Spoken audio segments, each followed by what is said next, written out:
Heat और thermodynamics में सबसे अहम जो चीज़ है जी, हम उसमें गैसेस को स्टडी करते हैं, स्पेशली आइडियल गैसेस को। और आइडियल गैसेस को स्टडी करने के लिए हम एक उसमें जो है एक सर्टन कंडीशंस जो हैं वो अप्लाई करते हैं, जिन्हें हम काइनेटिक मॉलिक्यूलर थ्योरी कहते हैं। और काइनेटिक मॉलिक्यूलर थ्योरी जो है इसके बेसिक सर्टन कुछ पॉस्टुलेट्स हैं, उन्हें यूज़ करते हैं। असल में ये जनरली ये कंडीशंस हैं जो हम अपनी गैस पे लगाते हैं ताकि हम उसको प्रॉपर तरह से जो है वो स्टडी कर सकें। अब काइनेटिक मॉलिक्यूलर थ्योरी जो है इसकी अफादियत जो है वो इस लिहाज से अहम है कि ये जो मुख्तलिफ एप्लीकेशंस हैं उसमें जो है ये एप्लीकेबल है। जैसे कि डिफ्यूजन ऑफ गैस जो है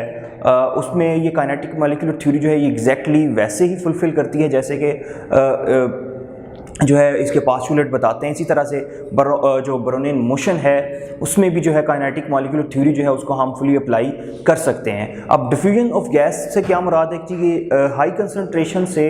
पार्टिकल्स का जो है वो लो कंसनट्रेशन की तरफ फ्लो करना जो है उसे हम डिफ्यूजन कहते हैं। और ब्रोनियन मोशन क्या है? सिंपली जी रैंडम मोशन जो है मॉलिक्यूल्स की किसी भी गैस के या लिक्विड के, उसे हम जो है वो ब्रोनियन मोशन कहते हैं। अब ये जो कंडीशंस हैं वो क्या है जी? सिंपल 4 से 5 कंडीशंस जी हमारे पास कि जो हमारे पास जो वॉल्यूम है गैस का, किसी भी गैस का, उसमें जो नंबर ऑफ़ पार्टिकल्स हैं उनकी तादाद बहुत ही ज़्यादा होती है। इसके अलावा जो इंडिविजुअल पार्टिकल्स का साइज़ है वो जो सेपरेशन है पार्टिकल्स के दरमियान उसके मुकाबले में बहुत ही ज़्यादा कम होता है, यानी कि साइज़ बहुत स्मॉल होता है और पार्टिकल्स के दरमियान जो सेपरेशन है वो बहुत ही ज़्यादा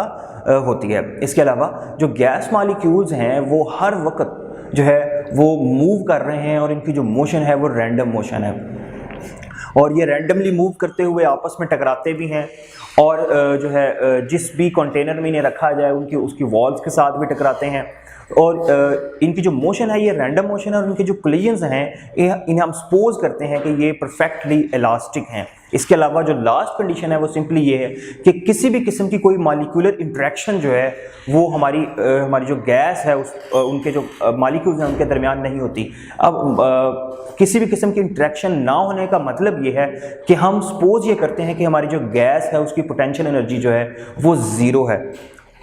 प्रेशर ऑफ गैस जो है उसमें हमारे पास जो हम सपोज करते हैं हमारे पास एक क्यूबिकल ऑब्जेक्ट है जिसमें जो है कोई गैस जो है वो इनक्लोज है। और यहाँ पे जो हमारी जो शराइत हैं वो ये हैं कि जो गैस इनक्लोज है वो सेम गैस हो। जैसे कि अगर आपने हाइड्रोजन फिल की हुई है तो सब पार्टिकल्स जो हैं वो हाइड्रोजन के होंगे और अगर आपके पास ऑक्सीजन है तो सब पार्टिकल्स जो हैं वो ऑक्सीजन के होंगे, यानी कि तमाम पार्टिकल्स जो हैं उन इंडिविजुअल पार्टिकल का जो मैस है वो सेम है। इस तरह से कोई हम सपोज कर लेते हैं हमारे पास ये एक पार्टिकल है जिसका मैस m है, इंडिविजुअल पार्टिकल जो है कंटेनर में से, और ये जो पार्टिकल है ये v वेलोसिटी के साथ मूव कर रहा है जिसका x कंपोनेंट जो है वो vx है। इसको हम पार्टिकल 1 का नाम दे देते हैं। और ये जो पार्टिकल जो है ये मूव करते हुए जो है ये वॉल के साथ स्ट्राइक करता है, टकराता है, और जब ये टकराएगा तो कोई फोर्स जो है ये एक्सर्ट करेगा वॉल पर, और उस वॉल पर ये जो फोर्स लगा रहा है उसको अगर हम पर यूनिट एरिया से कैलकुलेट करें तो हमारे पास इस इंडिविजुअल पार्टिकल की जो है ना वो फोर्स आ जाएगी ये जो लगाएगा वॉल पर। लेकिन हम कैलकुलेट करना चाहते हैं टोटल प्रेशर, तो हम इंडिविजुअली पहले जो है ना जो है सिंगल पार्टिकल का कैलकुलेट करेंगे प्रेशर, उसके बाद जो उसे ऐड अप कर लेंगे तो हमारे पास जो है ना नेट प्रेशर आ जाएगा। तो सबसे पहले हम सिंगल पार्टिकल की फोर्स से शुरू करते हैं। तो हमारे पास जब पार्टिकल जो है वो फोर्स लगाएगा वॉल पे तो वहाँ से बाउंस बैक हो जाएगा। अब बाउंस बैक होगा तो मोमेंटम में चेंज आएगा। हम इस चेंज इन मोमेंटम को कैलकुलेट करते हैं और हम ये जो पार्टिकल जो है ये जो वॉल पे फोर्स लगा रहा है ये कैलकुलेट करते हैं, जो कि आती है mv1x² डिवाइडेड बाय L। इसी तरह से अगर आप ये हमारे पास सिंगल पार्टिकल की फोर्स है, अगर आप टोटल पार्टिकल्स जो एक्स डायरेक्शन में फोर्स लगा रहे हैं अगर आप कैलकुलेट करना चाहते हैं तो हम क्या करेंगे, ये जो इंडिविजुअल फोर्सेस होंगी F1 के लिए F1x, F2x, F3x, उसे हम ऐड अप कर देंगे तो हमारे पास जो है ना नेट फोर्स आ जाएगी एक्स डायरेक्शन में। और अगर आप जो है वो प्रेशर कैलकुलेट करना चाहते हैं एक्स डायरेक्शन में तो हम क्या करेंगे, जिसे एरिया पे डिवाइड कर देंगे तो हमारे पास जो है वो प्रेशर आ जाएगा नेट प्रेशर एक्स डायरेक्शन में। जो तमाम पार्टिकल्स जो हैं वो वॉल पे लगा रहे हैं। देन जी हम इस रिलेशन को सिंपलीफाई कर सकते हैं डेंसिटी का रिलेशन यूज़ करते हुए। डेंसिटी जो हमारे पास इक्वल होती है जी मास पर यूनिट वॉल्यूम के। यहाँ पर टोटल मास जो है अगर n नंबर ऑफ पार्टिकल्स हैं तो टोटल मास जो है वो small m multiply by n होगा, और वॉल्यूम क्योंकि हमारे पास एक क्यूबिकल ऑब्जेक्ट है तो उसका जो वॉल्यूम है वो L क्यूब होगा, तो डेंसिटी हमारे पास आ जाएगी जी mn divide by L cube. अगर आप ये रिलेशन फर्दर ऊपर यूज़ करते हैं और उसके बाद जो है आप सिंपलीफाई करते हैं तो हमारे पास जो प्रेशर है एक्स डायरेक्शन में वो हमारे पास आ जाएगा density rho into Vx² average.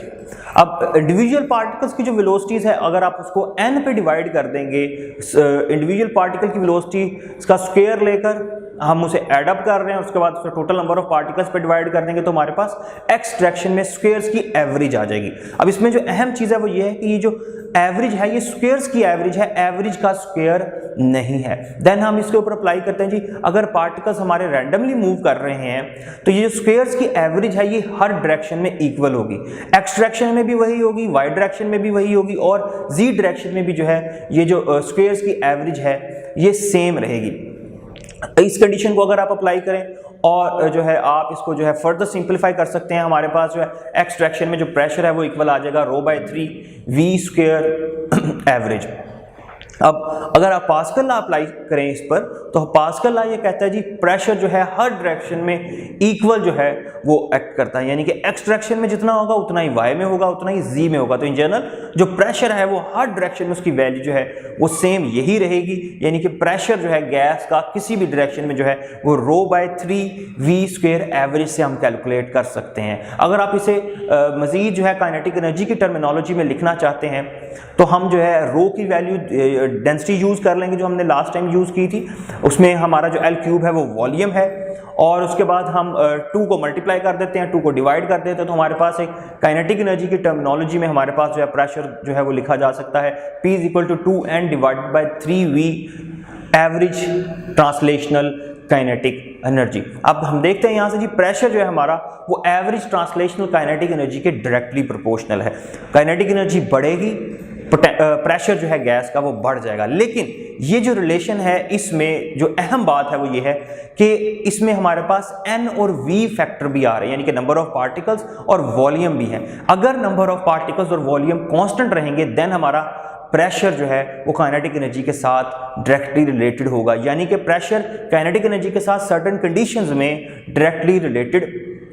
होता है। इसके अलावा हम देखते हैं जी टेम्परेचर जो है इन जनरल उसकी फिजिकल डेफिनेशन क्या है, उसकी टेम्परेचर को हम इंटरप्रेट किस तरह से करते हैं फिजिक्स के अंदर। तो उसके लिए हम आइडियल गैस लॉ जो है वो यूज़ करते हैं, स्टार्ट वहाँ से लेते हैं जी। हमारे पास आइडियल गैस लॉ है जी PV = nRT। n जो है वो हमारे पास नंबर ऑफ मोल्स हैं जिनको हम डिफाइन कर सकते हैं number of particles divided by Avogadro's number.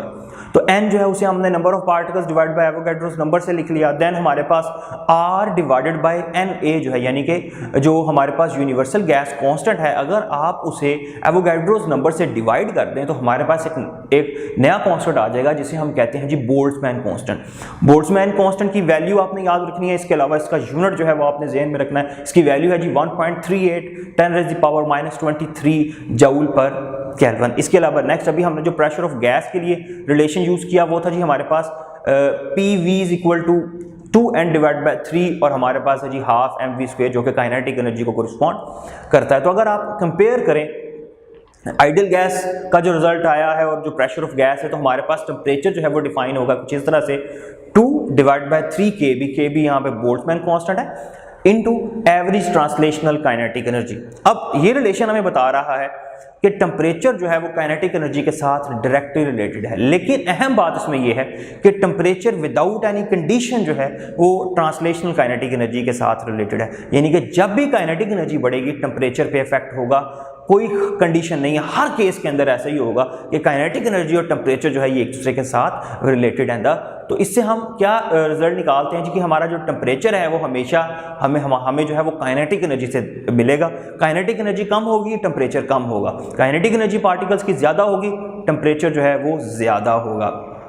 इसके अलावा हम प्रेशर ऑफ गैस से जो है वो गैस लॉज भी ड्राइव कर सकते हैं, जैसे कि बॉयज़ लॉ हम ड्राइव करते हैं जी। प्रेशर का रिलेशन था हमारे पास 2n divide by 3V average translation kinetic energy. तो यहाँ से आप देख सकते हैं हमारा जो प्रेशर है वो वॉल्यूम के साथ इन्वर्सली रिलेटेड है अगर नंबर ऑफ पार्टिकल्स और टेम्परेचर कांस्टेंट हो। नंबर ऑफ पार्टिकल्स यानी कि n कांस्टेंट होगा, एवरेज ट्रांसलेशनल एनर्जी अगर कांस्टेंट है तो इसका मतलब है टेम्परेचर कांस्टेंट है, तो P और V जो है वो आपस में इन्वर्सली रिलेटेड है। इस तरह से चार्ल्स लॉ भी हम ड्राइव कर सकते हैं जिससे कि जी अगर हम उसी रिलेशन को कुछ इस तरह से लिखें जी V is equal to 2n divide by 3p। अब P और V को आपने रिप्लेस कर दिया है, उनकी पोजीशंस चेंज कर दी हैं और उसके साथ है जी हमारे पास एवरेज ट्रांसलेशन काइनेटिक एनर्जी। तो यहाँ से हमारे पास रिलेशन बन जाता है कि V जो है वो एवरेज ट्रांसलेशन काइनेटिक एनर्जी के साथ डायरेक्टली रिलेटेड है अगर नंबर ऑफ पार्टिकल्स और प्रेशर जो है वो सेम रहे, और काइनेटिक एनर्जी टेम्परेचर के साथ रिलेटेड है। इसलिए हम लिख सकते हैं जी चार्ल्स लॉ प्रॉपरली, उसकी जो डेफिनेशन है कि जी V जो है वो हमेशा वॉल्यूम जो है वो हमेशा टेम्परेचर के साथ जो है वो डायरेक्टली रिलेटेड होगा। देन इसके अलावा इंटरनल एनर्जी से क्या मुराद है, हम आपको स्क्रीन पे जो है ना एक ग्लास ऑफ वाटर जो है वो नज़र आ रहा है। अगर आपसे पूछा जाए कि इसकी जो है वो एनर्जी क्या है, तो माइक्रोस्कोपिकली इसकी कोई पोटेंशियल एनर्जी नहीं हो सकती, कोई काइनेटिक एनर्जी नहीं होगी, लेकिन इसके जो इंडिविजुअल पार्टिकल्स हैं जिससे जो है ये वाटर ये जो है बना है, जिसमें हमारे पास जो है वो इंडिविजुअल वाटर मॉलिक्यूल्स हैं, वो रैंडमली जो है वो मूव कर रहे हैं और हर पार्टिकल की अपनी सर्टन जो है वो काइनेटिक एनर्जी है और पोटेंशियल एनर्जी है। लेकिन क्योंकि हम आइडियल गैसेस को स्टडी कर रहे हैं इस वजह से हम पोटेंशियल एनर्जी को सपोज कर लेते हैं कि वो ज़ीरो है, लेकिन जो है हम आइडियल गैसेस पढ़ रहे हैं, जबकि जो काइनेटिक एनर्जी है इंडिविजुअल पार्टिकल की वो लाजमी तौर पर होगी, और इसी इंडिविजुअल पार्टिकल्स की जो एनर्जीज हैं इसको हम इंटरनल एनर्जी से कोरिस्पॉन्ड करते हैं। यानी कि हर किस्म की जो मॉलिक्यूलर लेवल पे एनर्जी है, जो माइक्रोस्कोपिकल एनर्जी है, वो हमारे पास जो है वो इंटरनल एनर्जी को कोरिस्पॉन्ड करती है।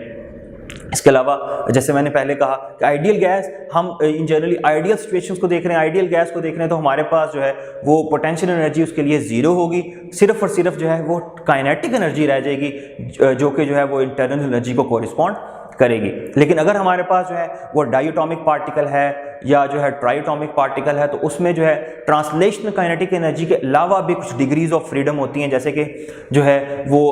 ट्रांसलेशनल मोशन भी कर सकता है, रोटेशनल मोशन भी कर सकता है। इसके अलावा जो है वाइब्रेशनल मोशन भी जो है डायटोमिक पार्टिकल्स जो हैं वो उनके जो इंडिविजुअल एटम्स हैं वो कर सकते हैं, रोटेशनल मोशन, ट्रांसलेशनल मोशन और वाइब्रेशनल मोशन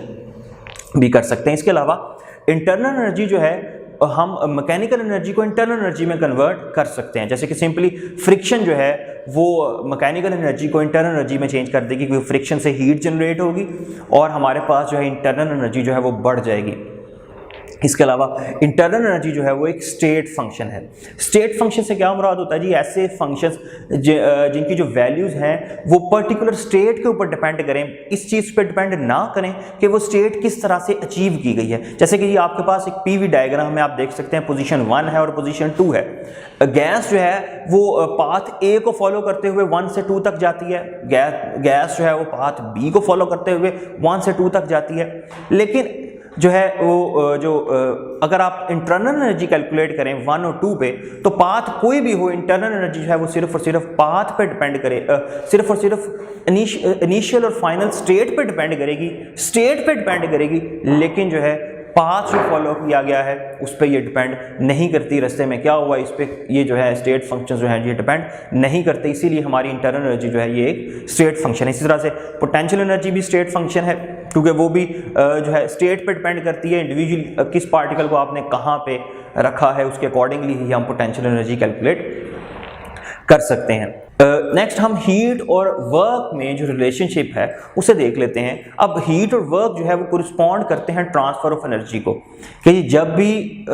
हीट जो है वो फ्लो करती है तो in general transfer of energy है, वर्क होता है तो वर्क एनर्जी प्रिंसिपल के अकॉर्डिंग ट्रांसफर ऑफ एनर्जी जो है वो हो रहा होता है। और जितने भी हमारे पास नेचुरल प्रोसेस हैं उसमें अगर हम हीट पंप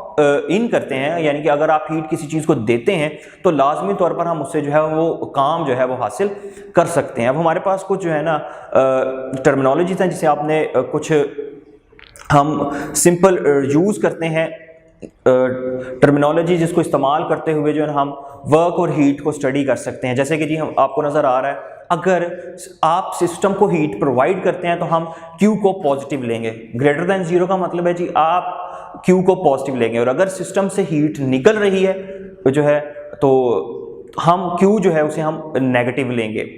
जिसे लेस देन 0 से शो किया गया है। इसी तरह से अगर जो है हमारा सिस्टम काम करता है, इन्वायरमेंट पे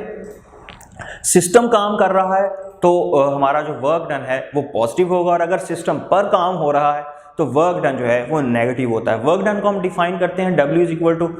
P डेल्टा V। गैसेस के केस में हमारे पास जो है वो चेंज इन वॉल्यूम जो है वो कोरिस्पॉन्ड करता है मैकेनिक्स में डिस्प्लेसमेंट को। अगर वॉल्यूम चेंज नहीं होगा तो वर्क डन नहीं होगा, क्योंकि चेंज इन वॉल्यूम 0 हो जाएगा तो हमारा वर्क डन जो है वो 0 होगा। अब हमारे पास जो है पिस्टन है एक, उसके ऊपर जो है ना प्रेशर अब एग्जर्ट करता है, प्रेशर फोर्स लगती है, जिसकी वजह से जो है ना आप देखते हैं कि जो है सिस्टम का वॉल्यूम जो है वो चेंज हो जाता है। अगर आप जो है वो वर्क डन कैलकुलेट करें जो कि जो है चेंज इन वॉल्यूम से कैलकुलेट होगा, तो हमारे पास जो है वो वर्क आ जाता है एरिया अंडर द ग्राफ, जो आप देख सकते हैं जी, आप स्क्रीन पे नज़र आ रहा है PV के दरमियान कि जी वॉल्यूम जो है वो इनिशियल VI था, जो है ना फोर्स की वजह से जो है वो वॉल्यूम जो है वो चेंज हो जाता है और वॉल्यूम हो जाता है हमारा VF। तो इस दौरान जो वर्क डन होगा वो हमारे पास इक्वल होगा W = P डेल्टा V। इसके अलावा वर्क और जो है हीट जो है उससे हमारे पास हम जाते हैं जी फर्स्ट लॉ ऑफ थर्मोडायनेमिक्स की तरफ। अब ये first law of thermodynamics simply क्या है कि अगर आप किसी भी सिस्टम को हीट प्रोवाइड करते हैं तो वो जो हीट Q है वो सिस्टम में दो किस्म के चेंज लेकर आती है। एक ये है जी सिस्टम की इंटरनल एनर्जी जो है वो बढ़ सकती है, या और दूसरा क्या है जी वो जो सिस्टम है वो कोई ना कोई काम करेगा। जैसे कि आप देखते हैं जी हम हीट सप्लाई कर रहे हैं, वो हीट सप्लाई जो आप कर रहे हैं वो क्या करेगा, वो हीट जो है वो सिस्टम की जो है इंटरनल एनर्जी को बढ़ा देती है और इसके साथ साथ जो है वो काम भी होगा। इसके अलावा इसी को जो हम law of conservation of energy भी कहते हैं, यानी कि फर्स्ट लॉ ऑफ थर्मोडायनेमिक्स जो है वो इन जनरल स्टेटमेंट है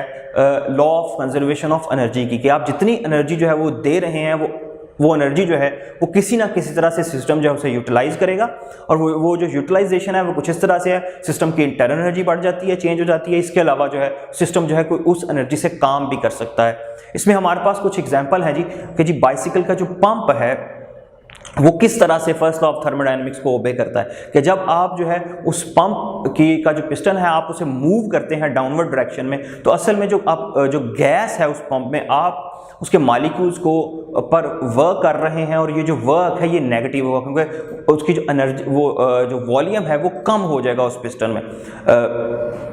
इसके बाद अगर वर्क डन जो है वो नेगेटिव होगा तो देन आप क्या देखते हैं कि वो जो पंप है वो जो व्हील में जो है एक नोजल के थ्रू जो है वो एयर जो है सेंड कर रहा है, वो जो नोजल है वो हीट अप हो जाएगी क्योंकि मालिक्यूल जो है वो कंप्रेस्ड फॉर्म में है, मालिक्यूल्स कंप्रेस्ड फॉर्म में है, तो जो है उनकी इंटरनल एनर्जी जो है वो बढ़ जाएगी। इंटरनल एनर्जी बढ़ने से क्या होगा जी, वो हीट रिलीज करना शुरू हो जाएंगे, तो वो जो नोजल है वो हीट अप हो जाएगी। इसीलिए आप देख सकते हैं इसकी जो इक्वेशन लिखी गई है उसमें हमारे पास -W है, -W को रिस्पॉन्ड करता है कि जी वर्क डन नेगेटिव है। इंटरनल एनर्जी जो चेंज इन इंटरनल एनर्जी है वो पॉजिटिव है क्योंकि मॉलिक्यूल्स की इंटरनल एनर्जी बढ़ गई है, और नेगेटिव क्यू यहाँ पे रिप्रेजेंट ये कर रहा है कि जी हीट जो है वो इवॉल्व हो रही होगी। इसके अलावा जो है इसकी और जो एप्लीकेशन है वो हमारे पास है जी मेटाबॉलिज्म के अंदर। तो मेटाबॉलिज्म में जो है हम जो है वो कुछ इसको इस तरह से एक्सप्लेन करते हैं जी कि हाँ हमारे पास हमारी बॉडी के पास जो एनर्जी है वो हमारी एज अ इंटरनल एनर्जी है, और वो जो इंटरनल एनर्जी है वो हमने फूड को यूज़ करके जो है ना वो हासिल की है। अब अगर आप अपने आम रोज़मर्रा ज़िंदगी में जो भी काम करेंगे तो वो जो इंटरनल एनर्जी है वो उसमें से वर्क की फॉर्म में जो है वो आहिस्ता आहिस्ता नेगेटिव होती चली जाएगी। इस तरह से अगर आपकी बॉडी जो है वो हीट अप होती है तो वो भी हीट की फॉर्म में भी आपकी बॉडी कुछ एनर्जी रिलीज़ कर रही होती है। इसके साथ साथ जो आप काम कर रहे होते हैं उसकी फॉर्म में भी आपकी बॉडी जो है वो एनर्जी रिलीज़ कर रही होती है, जबकि जो आप फूड ले रहे हैं वो आपकी बॉडी में एज ए इंटरनल एनर्जी जो है वो स्टोर हो रहा होता है। तो जब आप काम करेंगे या आपकी बॉडी जो है वो हीट रिलीज करेगी तो आपकी बॉडी की इंटरनल एनर्जी जो है वो कम होती चली जाएगी, जिसको पूरा करने के लिए आपको जो है वो खुराक की ज़रूरत होगी। नेक्स्ट है हमारे पास जी आइसोथर्मल प्रोसेस और adiabatic process. First law of thermodynamics को यूज़ करते हुए हम इन दोनों प्रोसेस को डिस्कस करेंगे। जैसे कि जी फर्स्ट है जो हमारा आइसोथर्मल प्रोसेस है, ये एक ऐसा प्रोसेस है जिसमें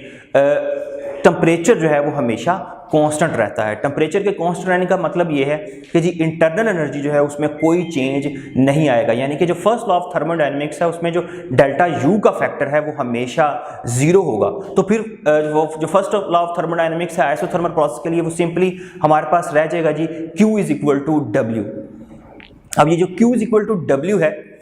इसको हम दो तरह से देखते हैं कि जी अगर हमारी जो गैस है वो एक्सपैंड कर रही हो, यानी कि अगर हमारे पास आइसोथर्मल एक्सपेंशन हो तब क्या होगा, और अगर हमारे पास आइसोथर्मल कंप्रेशन हो फिर क्या होगा। तो आइसोथर्मल एक्सपेंशन में वॉल्यूम जो है वो बढ़ता है, जब वॉल्यूम बढ़ेगा तो वर्क डन जो है वो पॉजिटिव होगा। अगर वर्क डन पॉजिटिव होगा तो आपको टेम्परेचर कांस्टेंट रखने के लिए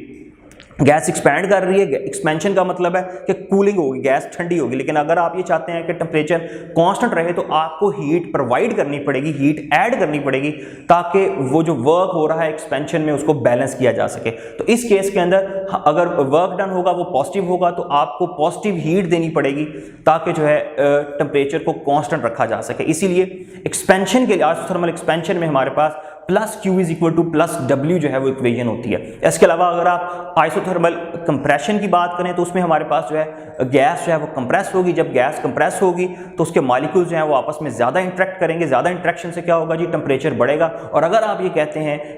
हैं कि टेम्परेचर को कांस्टेंट रखा जाए तो आपको सिस्टम में से हीट जो है वो रिलीज़ करनी होगी, जिसको हम यहाँ पे नेगेटिव Q से रिप्रेजेंट करेंगे। जी हीट जब निकल जाएगी तो सिस्टम जो है उसका टेम्परेचर हम तकरीबन उतना ही कर सकते हैं जितना हम रखना चाहते हैं, क्योंकि ये आइसोथर्मल प्रोसेस है। तो इस केस में हमारा वर्क डन भी नेगेटिव होगा और हीट जो है उसके लिए भी हम नेगेटिव साइन यूज करेंगे, यानी कि इसके लिए इक्वेशन है जी हमारे पास minus Q is equal to minus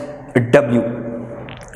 next है हमारे पास जी एडियाबैटिक प्रोसेस। एडियाबैटिक प्रोसेस जो है उसमें ना तो हम सिस्टम को हीट देते हैं और ना ही सिस्टम से हम हीट लेते हैं, यानी कि इसमें किसी किस्म का हीट का जो एक्सचेंज है वो नहीं होता। यानी कि अगर हीट का एक्सचेंज नहीं होता और गैस जो है वो कंप्रेस कर रही है, अगर गैस कंप्रेस करेगी तो डेफिनेटली तौर पर जो है अगर आप हीट ना ले रहे हैं ना दे रहे हैं तो गैस की जो इंटरनल एनर्जी है वो बढ़ जाएगी कंप्रेशन की वजह से। जबकि जो आइसोथर्मल प्रोसेस है वो उसका जो ग्राफ है वो कम स्टीप है और वो स्लो प्रोसेस है। यही दोनों प्रोसेस में मेन डिफरेंस भी है कि आइसोथर्मल प्रोसेस जो है इन जनरली उसे हम टेम्परेचर को कांस्टेंट रखने के लिए स्लो करवाते हैं, जबकि एडियाबैटिक प्रोसेस जो है वो इन जनरली फास्ट प्रोसेस हैं और सडन अकर करते हैं। इसी वजह से जो आइसोथर्मल प्रोसेस हैं उन्हें हम रिवर्सिबल भी लेके जा सकते हैं, जबकि जो एडियाबैटिक प्रोसेस हैं उन्हें हम रिवर्सिबल नहीं लेके जा सकते, ये इरिवर्सिबल प्रोसेसेस हैं।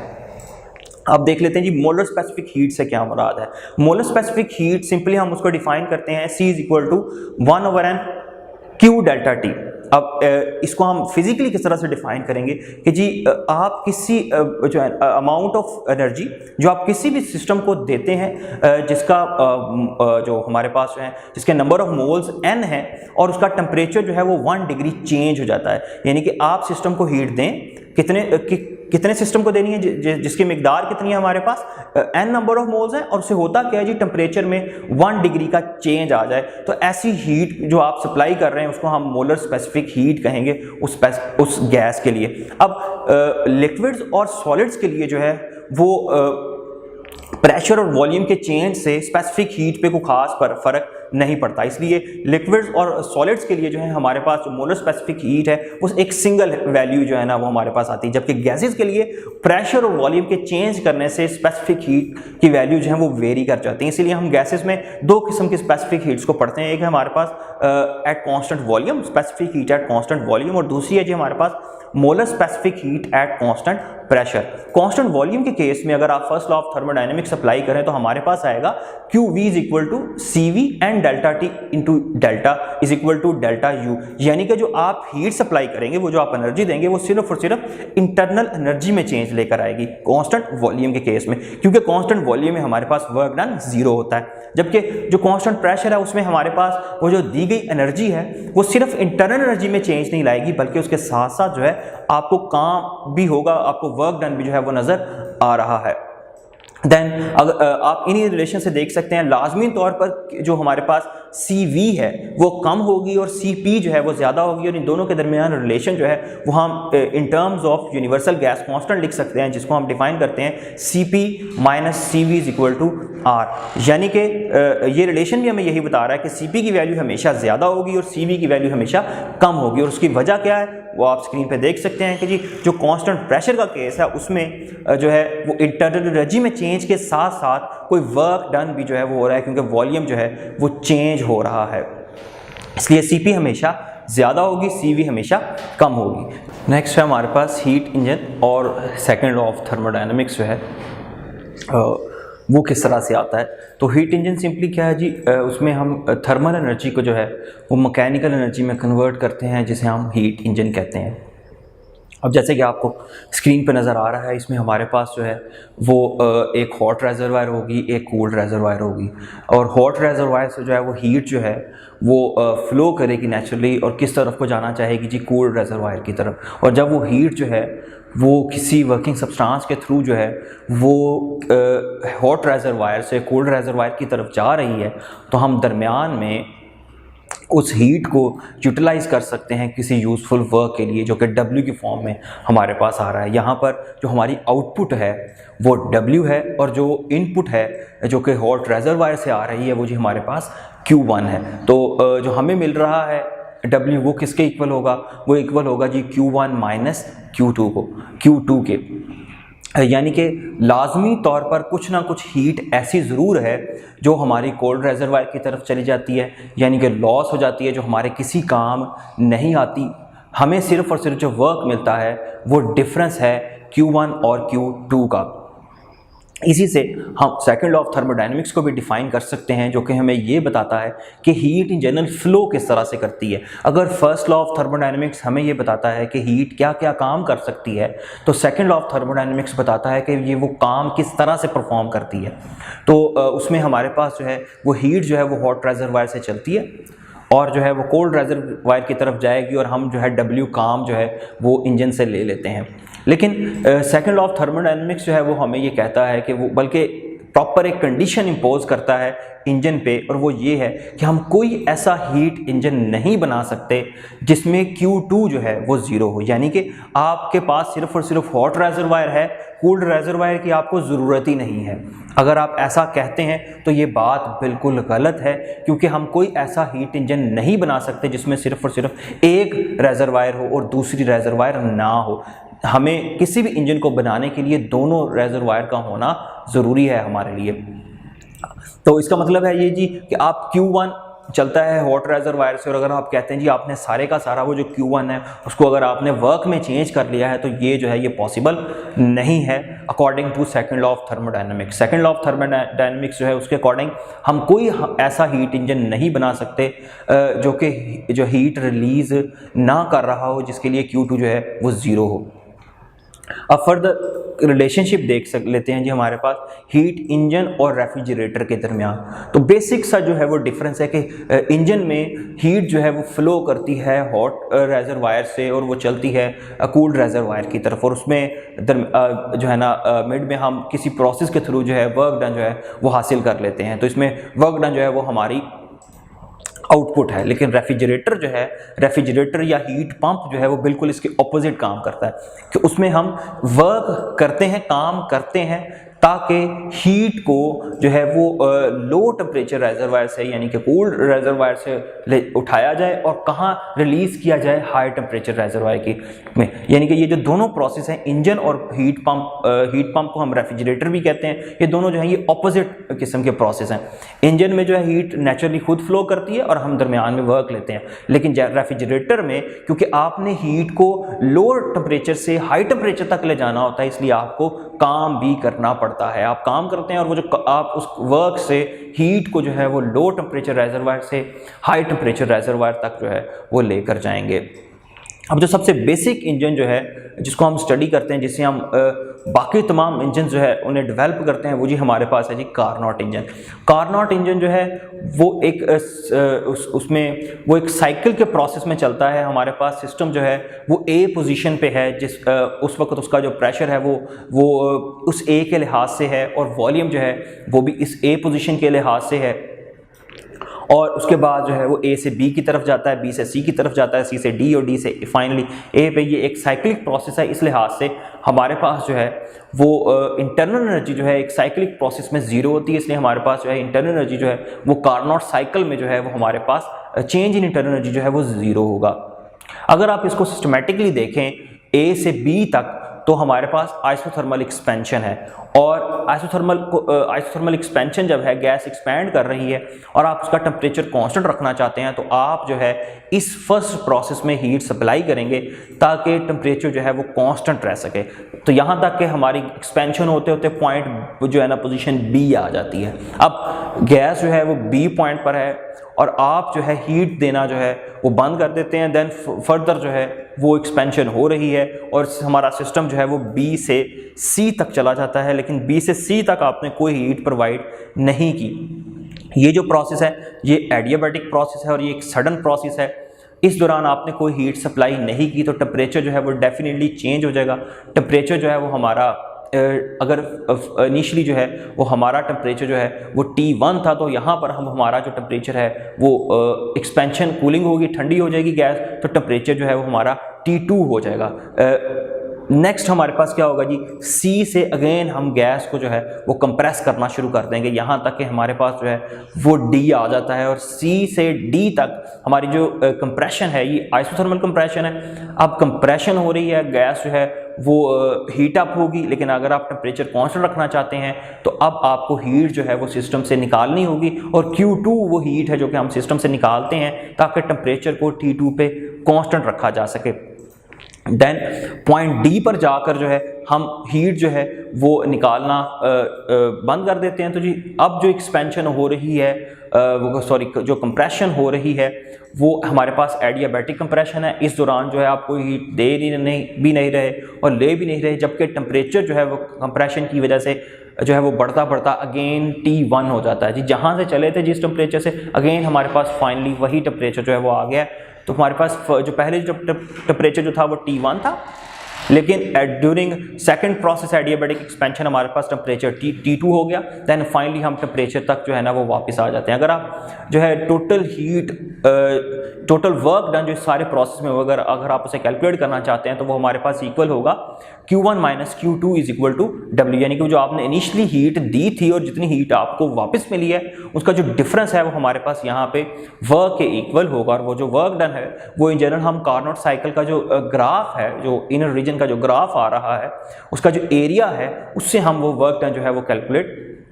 कर सकते हैं। इसी तरह से अगर आप एफिशिएंसी कैलकुलेट करना चाहते हैं कार्नोट इंजन की तो वो हमारे पास आएगी जी एफिशिएंसी ईटा जो है वो इक्वल होगी W डिवाइड बाय Q1 के। और अगर आप W यूज़ करते हैं जो कि है जी Q1 माइनस Q2, हमारे पास रिलेशन आ जाएगा 1 minus Q2 divide by Q1। और अगर आप इस रिलेशनशिप को इन टर्म्स ऑफ टेम्परेचर लिखना चाहते हैं, क्योंकि हीट जो है वो टेम्परेचर के डायरेक्टली रिलेटेड होगी, तो हम ईटा को डिफाइन कर सकते हैं 1 minus T2 divide by T1 into 100%। तो यहाँ से ये जो रिलेशन है ये हमें ये बता रहा है कि जो हमारी एफिशिएंसी है वो वर्किंग सब्सटेंस पर डिपेंड नहीं करती कि आप गैस कौन सी यूज़ कर रहे हैं, इस पर डिपेंड नहीं करती। लेकिन जो अहम चीज़ जिसके ऊपर हमारी एफिशिएंसी डिपेंड करती है वो टेम्परेचर्स हैं T1 और T2। और इनका जो डिफरेंस है T1 और T2 का, ये जितना ज़्यादा होगा हमारी एफिशिएंसी उतनी ज़्यादा होगी। यानी कि T1 जितना आप मैक्सिमम ले सकते हैं वो ले लें, और T2 जो है जितना मिनिमम ले सकते हैं तो वो ले लें, तो हमारे जो एफिशिएंसी है इंजन की वो ज़्यादा से ज़्यादा होगी। लेकिन अगर हम देखें कि T2 को हम मिनिमम कितना ले सकते हैं तो नेचुरली तौर पर तो 0 केल्विन पॉसिबल नहीं है। लेकिन अगर आप T2 को 0 केल्विन ले लें तो हमारी जो एफिशिएंसी है वो 100% हो जाएगी। लेकिन जो हमारे पास जो है रियल इंजन जो है ये इनमें ऐसा मुमकिन नहीं है। T2 को हम 0 केल्विन, क्योंकि हम 0 केल्विन स्टिल अभी तक अचीव नहीं कर पाए, तो इसलिए हम ये कह सकते हैं हम कोई ऐसा हीट इंजन नहीं बना सकते जिसकी एफिशिएंसी जो है वो स्टिल 100% हो। लाजमी तौर पर लॉसेस जो हैं वो एग्जिस्ट करेंगे। लेकिन कार्नोट इंजन जो है वो अभी तक बनाए जाने वाले सब इंजन में से सबसे ज़्यादा एफिशिएंट इंजन है, लेकिन ये प्रैक्टिकल इंजन नहीं है। ये एक जो है सिर्फ और सिर्फ आइडियल इंजन है जिसके अकॉर्डिंगली हम बाकी तमाम इंजन को डिज़ाइन करते हैं। नेक्स्ट है हमारे पास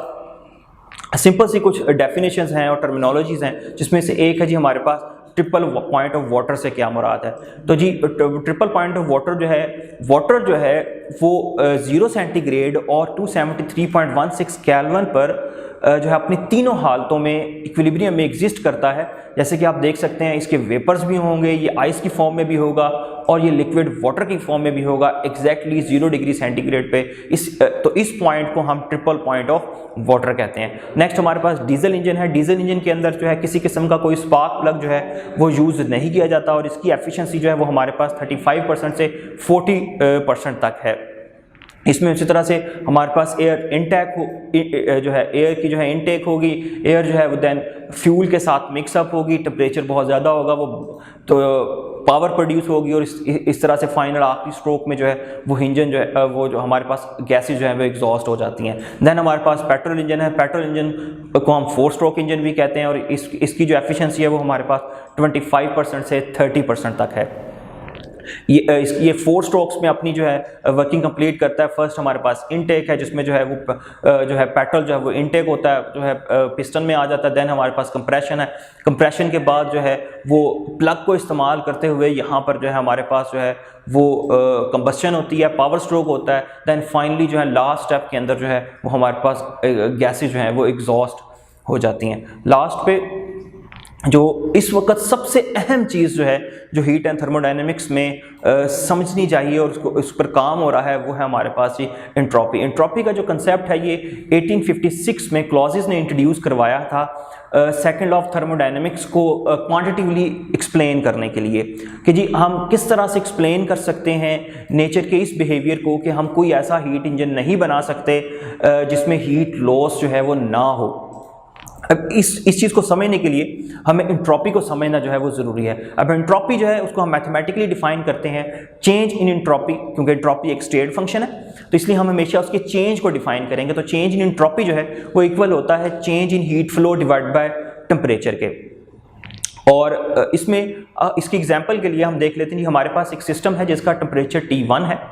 और एक दूसरा सिस्टम है उसका टेम्परेचर जो है वो T2 है और हीट फ्लो करती है हाई टेम्परेचर जो कि T1 है वहाँ से कहाँ तक जाती है जी? हीट जो है वो फ्लो करते हुए आती है हमारे पास T2 तक। तो अगर आप जो है वो एंट्रोपी डिफाइन करते हैं सिस्टम 1 के लिए तो वो हमारे पास change in entropy delta S1 जो है वो होगा -Q डिवाइड बाय T1, क्योंकि हीट Q जो है वो फ्लो की है क्योंकि हीट सिस्टम से निकल रही है इसलिए ये माइनस के साथ रिप्रेजेंट की गई है, जबकि दूसरे सिस्टम में ये हीट ऐड हो रही है इसलिए हमारे पास जो चेंज इन एंट्रोपी जो सेकंड सिस्टम के लिए होगी वो हमारे पास होगी जी +Q डिवाइड बाय T2। लेकिन अगर आप होल सिस्टम S1 जो है हमारे पास सिस्टम 1 जो है और जो सिस्टम 2 है अगर आप टोटल नेट जो चेंज इन एंट्रोपी अगर आप कैलकुलेट करें जो कि इक्वल होगा delta S1 plus delta S2 के, तो हमारे पास जो है वो एंट्रोपी जो है उसका जो रिलेशन आ जाता है वो है जी Q divide by T2 minus Q divide by T1, क्योंकि T1 ज़्यादा है तो ये रिलेशन हमें ये बता रहा है कि एंट्रोपी में जो चेंज है वो हमेशा नेट एंट्रोपी में जो चेंज है वो हमेशा पॉजिटिव होगा, यानी कि एंट्रोपी जो है वो हमेशा बढ़ रही है। और यही जो है ये सेकंड लॉ ऑफ थर्मोडायनेमिक्स की स्टेटमेंट भी है कि एंट्रोपी जो है वो हमेशा इंक्रीज करती है। नेट एंट्रोपी जो है सिस्टम्स ओवरऑल सिस्टम्स के लिए कभी एंट्रोपी जो है वो कम नहीं होगी। और ये असल में ये रिलेशन है ये इशारा है उस चीज़ की तरफ कि हम हमेशा कोई ऐसा इंजन नहीं बना सकते जिसमें हीट लॉस ना हो। लाजमी तौर पर हीट लॉस होगी जो एंट्रोपी को बढ़ाने का सबब बनेगी। इसके अलावा एंट्रोपी जो है वो डिसऑर्डर के साथ भी रिलेटेड है। डिसऑर्डर को और ऑर्डर को समझने के लिए हम कुछ एग्जांपल्स ले लेते हैं जी। हमारे पास एक सिस्टम है कुछ इस तरह से कि हमारे पास जो है एक जगह पर जो है वो एक ग्लास में हमारे पास गर्म पानी है और दूसरी जगह पर हमारे पास जो है ग्लास में ठंडा पानी है। अब अगर आप इंडिविजुअली इन ग्लासेस को ऑब्जर्व करें तो हमारे पास जो हॉट वाटर है उसमें जो मॉलिक्यूल्स हैं उन तमाम मॉलिक्यूल्स की जो काइनेटिक एनर्जी है वो ज़्यादा होगी और तमाम मॉलिक्यूल्स एक ख़ास टेम्परेचर को अचीव करते हुए एक प्रॉपर इक्विलिब्रियम में होंगे, एक ऑर्डर में होंगे। जबकि जो हमारे पास कूल्ड वाटर है उसमें जो है हमारे पास जो है हीट जो है मॉलिक्यूल वो पार्टिकल्स की जो एनर्जी है वो कम है और उस कम एनर्जी की वजह से जो है वो जो इंडिविजुअल पार्टिकल्स हैं वो भी एक प्रॉपर ऑर्डर में होंगे। यानी कि जो इस वक्त हॉट वाटर में जो मॉलिक्यूल्स हैं वो भी ऑर्डर में है और जो कूल्ड वाटर में मॉलिक्यूल्स हैं वो भी ऑर्डर में है। लेकिन अगर आप किसी तरह से इनको मिक्स कर देते हैं, अब मिक्स करने से क्या होगा, वो जो हॉट मॉलिक्यूल्स हैं और जो कूल्ड मॉलिक्यूल्स हैं यानी कि जिनकी एनर्जी ज़्यादा है और जिनकी एनर्जी कम है, वो आपस में मिक्सअप होंगे और इस मिक्सअप में एक डिसऑर्डर डेवलप होगा और वो जो डिसऑर्डर है वो उस ऑर्डर को जो कि पहले से मेंटेन था उसको बहुत जो है बुरी तरह से जो है डिस्टर्ब कर देगा। यानी कि अगर आप देखें कि इसमें और दोबारा हम कभी भी उस गर्म पानी को ठंडे पानी से अलग नहीं कर सकते, हम कभी भी उन हॉट मॉलिक्यूल्स को कोल्ड मॉलिक्यूल से सेपरेट नहीं कर सकते। तो हमने जो एक डिसऑर्डर क्रिएट किया है वो कभी भी ऑर्डर को फिर मेंटेन नहीं कर सकता, क्योंकि बहुत सी एनर्जी जो है वो इसमें लॉस हो जाएगी। सेकंड हमारे पास एग्जांपल है जी फ्री एक्सपेंशन की। फ्री एक्सपेंशन में आप देखते हैं दो गैसेस जो हैं वो सेपरेटली जो हैं वो इनक्लोज हैं, हमारे पास दरमियान में वॉल है, एक तरफ हमारे पास जो है वो वाइट मॉलिक्यूल्स आपको नजर आ रहे हैं, एक तरफ हमारे पास रेड मॉलिक्यूल्स हैं, दोनों जो है ऑर्डर में है। लेकिन जैसे ही आप जो है वॉल को ओपन करेंगे आप ये देखते हैं कि वो जो मॉलिक्यूल्स हैं वो आपस में मिक्सअप होंगे और ये जो मिक्सअप है इससे जो है एक बहुत ही जो है ना ज़बरदस्त किस्म का जो है वो डिसऑर्डर क्रिएट होगा, जिसको हम कभी भी दोबारा इस ऑर्डर को मेंटेन नहीं कर सकते विदाउट लॉस ऑफ एनर्जी। यानी कि अगर आप ये चाहते हैं कि दोबारा से आप इनको सेपरेट आउट करें तो आपको बहुत सी एनर्जी देनी होगी जो कि हमारे किसी काम की नहीं होगी, और यही जो है ये यहाँ पे चेंज एंट्रोपी के इंक्रीज करने की वजह बनती है। नेक्स्ट हमारे पास है कि क्या नेचर में वो कौन से ऐसे प्रोसेस हैं जो कि पॉसिबल हैं और कौन से ऐसे प्रोसेस हैं जो कि पॉसिबल नहीं है। तो जी हम जनरली जो जिन प्रोसेस को स्टडी करते हैं उसमें हमारे पास कुछ इरिवर्सिबल प्रोसेस हैं, कुछ रिवर्सिबल प्रोसेस हैं। इरिवर्सिबल प्रोसेस ऐसे प्रोसेस होंगे जिनमें इंट्रोपी हमेशा बढ़ती है, यानी कि वो तमाम प्रोसेस जिनमें इंट्रोपी बढ़ रही है नेचर में होने वाले तमाम ऐसे प्रोसेस उनको हम इरिवर्सिबल प्रोसेस कहेंगे। और वो तमाम प्रोसेस जिसमें एंट्रोपी में कोई चेंज नहीं आता, यानी कि एंट्रोपी कांस्टेंट रहती है, यानी कि डेल्टा एस जो है वो जीरो है, तो ऐसे तमाम प्रोसेस जो है वो रिवर्सिबल प्रोसेस हैं। आइसोथर्मल प्रोसेस एक रिवर्सिबल प्रोसेस है और उसमें इन जनरली हम ये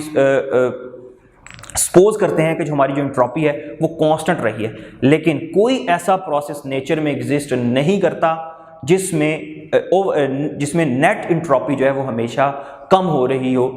लेकिन कुछ प्रोसेस ऐसे ज़रूर हैं जिसमें एंट्रोपी जो है, जैसे अभी आपने देखा सिस्टम S1 जो है उसकी एंट्रोपी नेगेटिव थी, लेकिन सिस्टम S2 जो हमारा सिस्टम 2 था उसकी एंट्रोपी बढ़ रही थी। लेकिन वो जो दोनों सिस्टम है वो आपस में लिंक्ड है। नेट एंट्रोपी हमेशा जो है वो इंक्रीज करेगी, कभी ऐसा नहीं होगा कि नेट जो है वो हमेशा कम हो रही है। और इन जनरल यहीं से एंट्रोपी हमें ये बताती है कि हम एनर्जी की तजलील कर रहे हैं, यानी कि हम एनर्जी को डिग्रेड कर रहे हैं। अब डिग्रेडेशन ऑफ एनर्जी का क्या मतलब है कि हमारे पास एनर्जी है, हम उससे काम ले सकते हैं, लेकिन सर्टेन कंडीशंस की वजह से बहुत सी एनर्जी ज़ाया हो जाती है जो कि हमारे किसी काम की नहीं रहती। जैसे कि आप हीट इंजन में देखते हैं, हॉट रिजर्वायर से हीट Q1 फ्लो करती है, हम उससे W काम ले लेते हैं, लेकिन जो Q2 है वो लॉस हो जाती है जो कि हमारे किसी काम की नहीं है, जिससे हम किसी किस्म की कोई फर्दर वर्क जो है वो हासिल नहीं कर सकते। तो इन जनरल हमारे पास Q1 हीट थी जिसमें से हमने Q2 को डिग्रेड कर दिया और ये Q2 दोबारा हमारे किसी काम की नहीं है, यानी कि हम जो है एनर्जी की डिग्रेडेशन कर रहे हैं और इसको हीट डेथ से भी कोरिस्पॉन्ड किया जाता है कि जी हीट की एक किस्म की डेथ होगी और वो हमारे पास अब फर्दर अवेलेबल नहीं है यूजफुल वर्क परफॉर्म करने के लिए। अब इसी से जो बहुत ही ज़्यादा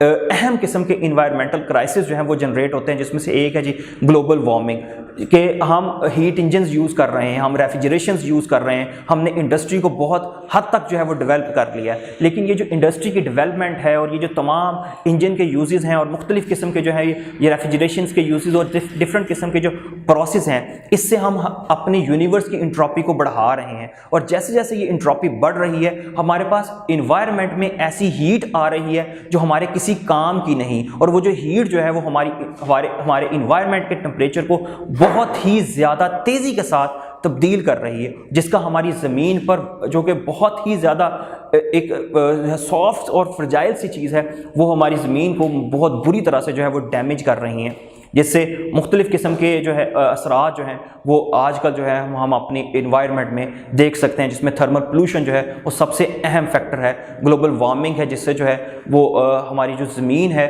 उसका जो टेम्परेचर है वो बहुत तेज़ी के साथ जो है वो बढ़ रहा है, ऐसी एनर्जी की वजह से जो कि हम यूज़ नहीं कर पा रहे।